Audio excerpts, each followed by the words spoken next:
সাধারণ মানুষকে ভোটাধিকার থেকে বঞ্চিত করার চেষ্টা চলছে।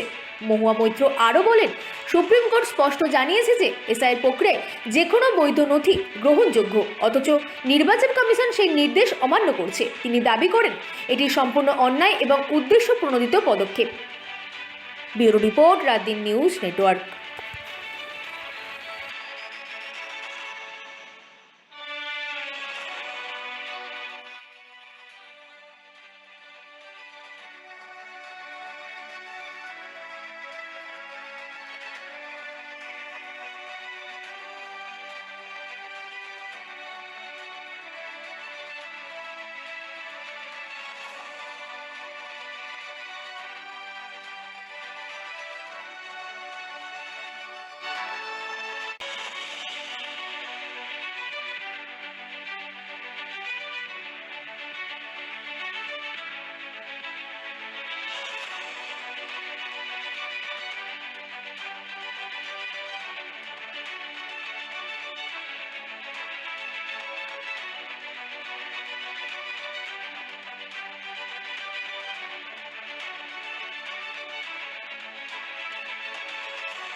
জেলা পরিষদের সভাধিপতি রয়েছেন, মাননীয় জেলা শাসক রয়েছেন, আমাদের এসডিও ম্যাডাম রয়েছেন এবং আমাদের এখানকার যিনি মেডিকেল অফিসার যিনি এখানে থাকবেন তিনিও সাথে রয়েছেন।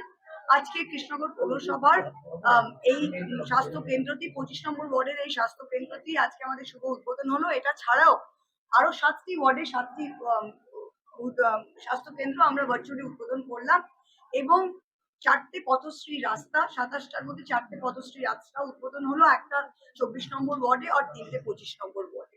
আমাদের আশা করছি এই যে অ্যাডেড এরিয়া আছে, যেরকম নগেন্দ্রনগর বলুন, শক্তিনগর বলুন, যেগুলো কৃষ্ণনগর মূল মিউনিসিপ্যালিটির সাথে ওভার টাইম অ্যাডেড হয়েছে, সেগুলোতে পরিষেবার অনেক সময় আমাদের একটু খামতি থাকে। আমরা চেষ্টা করছি, অপ্রাণ প্রচেষ্টা করছি সরকারের তরফ থেকে যে এই অ্যাডেড এরিয়াতে আগামী দিনে যাতে আমরা একটু কনসেন্ট্রেট করে পরিষেবাটা, রাস্তা হোক, ড্রেন হোক, স্বাস্থ্য কেন্দ্র হোক, পরিষেবাটা একটু আরো বেটার করার চেষ্টা।